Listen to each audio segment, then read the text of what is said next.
चलिए दोस्तों, विंडोज़ 11 के अंतर्गत हम बात करने वाले हैं टास्क मैनेजर की। तो टास्क मैनेजर एक प्रकार से सिस्टम मॉनिटरिंग टूल है, जिसके अंतर्गत आपको रनिंग प्रोग्राम, रनिंग प्रोसेस, इसके अलावा आपकी उसकी परफॉर्मेंस है, सीपीयू कितना रन हो रहा है, रैम कितनी यूज़ हो रही है, जीपीयू कितना यूज़ हो रहा है, सारी चीज़ों के बारे में हम वहाँ पे देख पाते हैं। यानी कि टास्क मैनेजर को हम सिस्टम मॉनिटरिंग टूल बोल सकते हैं। तो इसको ओपन करना सिंपल है, आप कंट्रोल शिफ्ट और एस्केप बटन दबाइए, आपके पास में टास्क मैनेजर ओपन हो जाएगा।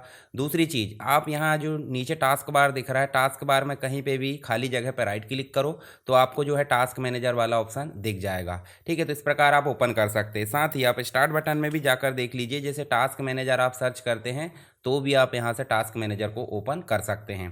इसमें क्या क्या चीज़ होती है एक ओवरव्यू में बताता हूँ, फिर उसके बाद विस्तार से पढ़ते हैं। तो यहाँ देखिए आपको प्रोसेस मिल जाती है, जो भी यानी कि एप्लीकेशन प्रोसेस रन हो रही है या बैकग्राउंड प्रोसेस रन हो रही है, उनमें कितना सीपीयू, कितनी मेमोरी, कितनी डिस्क और कितना नेटवर्क यूज़ हो रहा है, सारी चीज़ें हमको यहाँ दिखाई देती है। साथ ही नेक्स्ट टैब में जाओगे तो आपको परफॉर्मेंस दिखेगा, परफॉर्मेंस में जितना भी हार्डवेयर लगा है वो सारी चीज़ों का यूज़ दिखता है। हिस्ट्री में आप हिस्ट्री देख सकते हो, यानी कि जितनी भी चीज़ें हमने यूज़ करे हों, जितने भी एप्लीकेशन हम यूज़ कर रहे हैं, सारी चीज़ यहाँ पर दिख जाती है। इसके अलावा आपको स्टार्टअप ऐप यहाँ पे दिख जाते हैं, जो कंप्यूटर स्टार्ट होते बराबर यहाँ पे शुरू हो जाते हैं, उनकी लिस्ट यहाँ दिख जाती है। यूज़र की लिस्ट दिख जाती है और उसके अलावा कुछ ऑप्शन दिख जाते हैं, जिसमें आप देखोगे तो यहाँ पे डिटेल्स देख सकते हैं और लास्ट में आपको दिखता है सर्विसेज। तो ये सारी चीज़ें आपको दिख जाती है टास्क मैनेजर में। चलिए शुरू से बात कर लेते हैं। यहाँ पे जो सबसे पहला है प्रोसेस। तो प्रोसेस के अंतर्गत आप देखोगे तो आपको एप्लीकेशन नज़र आ रहा है, एप्लीकेशन जिसके अंतर्गत आपको करंट में जो एप्लीकेशन रन हो रहा है उनकी लिस्ट दिख रही है। उदाहरण के लिए मान लीजिए मैं फाइल एक्सप्लोरर ओपन कर लेता हूँ। अब मैं चलता हूँ टास्क मैनेजर में, तो आप ध्यान से देखिए एप्लीकेशन के अंतर्गत 4 हो गए हैं। यहाँ पे आप देखोगे तो आपको विंडोज़ एक्सप्लोरर में कौन सा होम टैब रन हो रहा है या कौन सा हो रहा है वो भी यहाँ पे दिख रहा है। टास्क मैनेजर खुद अपने आप में एक प्रोसेस है, यानी कि एक प्रोग्राम है, वो रन हो रहा है। कुछ बैकग्राउंड प्रोसेस है। देखिए एप्लीकेशन की तो बात है कि जो हमको करंट में दिखाई दे रही, यानी कि जो हम यूज़ कर रहे हैं, परंतु क्या सिस्टम को चालू रखने या जो एप्लीकेशन उसको चलाने के लिए बैकग्राउंड में कुछ ना कुछ तो सिस्टम चलेगा, कुछ ना कुछ प्रोसेस चलेगी। तो उन प्रोसेस को हम बोल देते हैं बैकग्राउंड प्रोसेस। क्या बोल देते हैं? Background process. यानी कि यहाँ पे आपको ओनली 4 एप्लीकेशन रन होते हुए नज़र आ रहा है, परंतु बैकग्राउंड में आप देखोगे तो बैकग्राउंड में आपके 81 ऐप जो प्रोसेस है वो रन होती हुई नज़र आ रही है। जैसे कि यहाँ देखिए एनवीडिया ग्राफिक्स कार्ड है जो RTX है, उसके बारे में देखिए यहाँ पे उसको चलाने के लिए 4 यहाँ पे प्रोसेस रन हो रही है। साथ ही आप देखोगे तो इंटेल से रिलेटेड भी जो चीज़ें हैं, जैसे प्रोसेस है, हमारा जो प्रोसेसर है, कोपायलट है, ठीक है, इसके अलावा एडोब है। साथ ही नीचे जाओगे तो आपको देखो माइक्रोसॉफ्ट ऑफिस से रिलेटेड कुछ प्रोसेस रन हो रही है, फ़ोन लिंक है, रियल टेक जो साउंड वाला ड्राइवर है, या फिर SQL डेटाबेस है। ये देखिए जितनी भी प्रोसेस है वो सब जो है बैकग्राउंड प्रोसेस है। हम चाहे तो इन प्रोसेस को एंड भी कर सकते हैं। कैसे करेंगे? मान लीजिए आपका कंप्यूटर स्लो चल रहा है, ठीक है, उदाहरण के लिए आपका कंप्यूटर यहाँ पे स्लो चल रहा है, तो हम जो है यहाँ पे जाएंगे, इसको मैं ऐसे छोटा कर लेता हूँ और यहाँ जाकर हम जो है इनको क्या कर सकते हैं, किसी भी एप्लीकेशन को, मान लीजिए ये विंडोज़ एक्सप्लोरर है, हम चाहें तो यहाँ पे नीचे राइट क्लिक कर सकते हैं। जो टास्क मैनेजर दिख रहा है यहाँ पे राइट क्लिक करेंगे तो यहाँ पे आपका क्लोज आ जाता है। चाहे तो एंड टास्क भी आ सकता है, पर एंड टास्क नहीं आ रहा तो आप टास्क मैनेजर में जाइए और जो एप्लीकेशन वाला सेक्शन उस पर राइट क्लिक कीजिए। यहाँ पर आपको दे रहा है देखो रीस्टार्ट, एक्सपेंड या फिर जो भी चीज़ है, तो हम सीधे जो है देखिए रीस्टार्ट आ रहा है। रीस्टार्ट क्यों आ रहा है? क्योंकि इसको हम फिर से स्टार्ट कर सकते हैं, परंतु हम और कोई एप्लीकेशन खोल लेते हैं, मान लीजिए फोटोशॉप ओपन कर लेते हैं, या फिर हम जो है एडोब प्रीमियर है, आफ्टर इफेक्ट है, जितनी भी चीज़ें हम जो है यहाँ से ओपन करना चाहें कर सकते हैं। अब ये ओपन हो चुका है, यहाँ जाकर देखोगे तो एडोब फोटोशॉप ओपन हो चुका है। इसमें राइट क्लिक करोगे तो एंड टास्क आ रहा है। एंड टास्क मतलब इस प्रोग्राम को हम जो है बंद कर सकते हैं। अब यहाँ से बंद क्यों करना भाई? यहाँ से भी तो हो सकता है बंद। देखिए यहाँ से भी क्लोज टास्क हो जाता है, close window, and task. And task का ऑप्शन तो बाय डिफ़ॉल्ट आता नहीं है, परंतु नहीं आता है तब हमको अगर बंद करना है। बंद क्यों करना? नॉट रिस्पॉन्डिंग हो जाता है, कभी फोटोशॉप हैंग हो जाता है, तो हमको उसको बंद करना होता है। तो टास्क मैनेजर में जाके हम राइट क्लिक करके एंड टास्क कर सकते हैं। कैसे करोगे? तो राइट क्लिक करके भी कर सकते हो और यहाँ से भी आप एंड कर सकते हो, ठीक है। एफिशिएंसी मोड में आप डाल सकते हो इसको कि भाई रिसोर्सेज कम यूज़ हो यहाँ पे, ठीक है। इसके साथ ही न्यू टास्क यहाँ से रन कर सकते हो। मान लीजिए आपको न्यू टास्क यहीं से कुछ, जैसे उदाहरण के लिए आप नोटपैड खोलना चाहते हैं, तो यहीं पे आपने नोटपैड लिखे तो देखिए नोटपैड ओपन होकर आ गया यहीं से, जबकि हम स्टार्ट बटन से भी कर सकते हैं।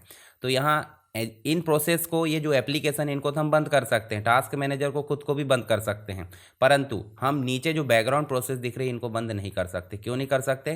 क्योंकि ये प्रोसेस सिस्टम को चालू रखने में मदद कर रही है। अगर इनको बंद कर दिए, कुछ ऐसी प्रोसेस भी होगी जो सिस्टम को चालू रखने में मदद करती, तो सिस्टम आपका बंद हो जाएगा, यानी कि रीस्टार्ट हो जाएगा। नुकसान तो ज़्यादा कुछ नहीं होगा, पर ऐसा है कि फिर से चालू करना पड़ेगा सिस्टम को। ठीक है, अब नेक्स्ट जो टैब है उसमें आप जाकर देखोगे तो आपको मिल रहा है परफॉर्मेंस। परफॉर्मेंस पहला वाला हमने देखे क्या, प्रोसेस, दूसरा हम देख रहे हैं परफॉर्मेंस।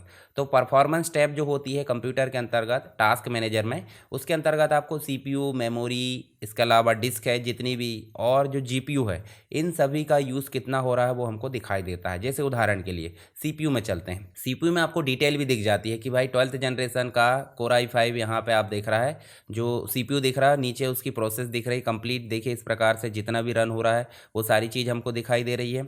यूटिलाइजेशन 2%, 4% इस प्रकार घट बढ़ रहा है। अगर मान लो कोई हैवी एप्लीकेशन हम खोल लेते हैं तो यहाँ पे यूटिलाइजेशन बढ़ जाएगा। जैसे आफ्टर इफेक्ट मैं खोल लेता हूँ, आफ्टर इफेक्ट में मोशन ग्राफिक्स है, तो इसमें आपको ज़्यादा मतलब सीपीयू, रैम या सारी चीज़ों की ज़रूरत पड़ेगी। उदाहरण के लिए मैं कोई एक जो है आपका, ये देखिए एक प्रोजेक्ट ओपन कर लिया मैंने। ये प्रोजेक्ट आप देखोगे तो इस प्रोजेक्ट में आप देखो यहाँ पे ये रन भी हो रहा है। चलिए मैं इसको रन भी कर देता हूँ, सिंगल विंडो कर लेते हैं यहाँ पे, सिंगल व्यू, और इसको मैं जो है फिट कर देता हूँ। यहाँ जाते हैं और फिट कर देते हैं, और इसको मैं रन करता हूँ। जैसे मैं स्पेस दबाता हूँ तो देखिए इस प्रकार से ये जो है रन होने लगा। ठीक है, मोशन ग्राफिक्स। ठीक, इस प्रकार से अब हम चले यहाँ पे, तो आप ध्यान से देखिए सीपीयू जो यूज़ होने लगा है, ज़्यादा यूज़ होने लगा, मेमोरी भी ज़्यादा यूज़ होने लगी है, और जीपीयू जो ग्राफिक्स कार्ड है वो भी यूज़ होने लगा, एसएसडी भी यूज़ होने लगी। इसका मतलब हम अगर कोई हैवी टास्क रन करते हैं तो ये परफॉर्मेंस में सारे जो रिसोर्सेस है, जितने भी हार्डवेयर है, वो सब यहाँ से हैवी यूज़ की श्रेणी में आ जाते हैं। इसके बाद नेक्स्ट हम देख लेते हैं यहाँ पे ऐप हिस्ट्री। तो ऐप हिस्ट्री ज़्यादा कुछ नहीं, जितने हमने प्रोग्राम ओपन करे हैं उनकी बैकग्राउंड प्रोसेस है, सारी चीज़ यहाँ पे दिखाई देती है। ये देखिए ध्यान से, ठीक है, ये देखिए। उसके बाद नेक्स्ट हमको देखने मिल जाता है स्टार्टअप प्रोग्राम। स्टार्टअप प्रोग्राम ये होते हैं कि भाई हम जब भी कंप्यूटर शुरू करें तो हमारे कंप्यूटर में कौन कौन से प्रोग्राम ऑटोमेटिक रन हो जाए या ऑटोमेटिक स्टार्ट हो जाए, उनकी लिस्ट दिखाता है। जैसे उदाहरण के लिए देखिए IDM यानी कि इंटरनेट डाउनलोड मैनेजर अभी मैंने डिसेबल कर रखा हूँ। मैं राइट क्लिक करूँगा या फिर यहीं पे इनेबल आ रहा है तो मैं इनेबल कर दूँगा, तो ये कंप्यूटर शुरू होते बराबर क्या हो जाएगा, यहाँ पे यहाँ स्टार्ट हो जाएगा और यहाँ दिखने भी लगेगा। जैसे अभी देखो यहाँ विंडोज़ डिफेंडर है, एनवीडिया है, ब्लूटूथ है, ये सभी चीज़ें रन होती है।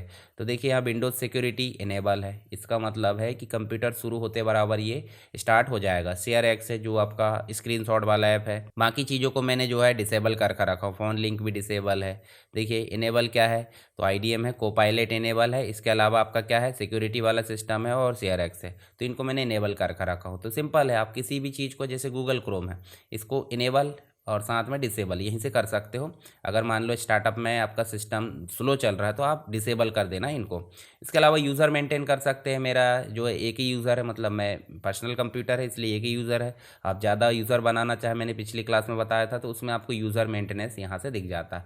मैनेज यूज़र अकाउंट, डिस्कनेक्ट करना है इसको, न्यू टास्क, इस प्रकार से देखिए मैनेज करना, तो मैनेज में आप यहाँ से जा सकते हैं। साथ ही नीचे आप देखोगे तो नीचे आपको मिलेगा डिटेल्स।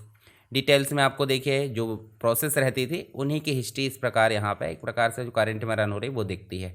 और लास्ट आपको दिख जाता है सर्विसेज। तो जितनी भी सर्विसेज है हमारे कंप्यूटर में, न्यू करना है, स्टार्ट करना है, स्टॉप करना है, यहीं से आप सेलेक्ट करके स्टार्ट और स्टॉप, अगर कोई स्टॉप है तो उसको स्टार्ट कर लीजिए, कोई स्टार्ट है तो उसको स्टॉप कर लीजिए, रीस्टार्ट भी आप कर सकते हैं सर्विसेज को। तो ये हो जाता है आपका टास्क मैनेजर। आई होप आपको टास्क मैनेजर समझ में आ गया होगा।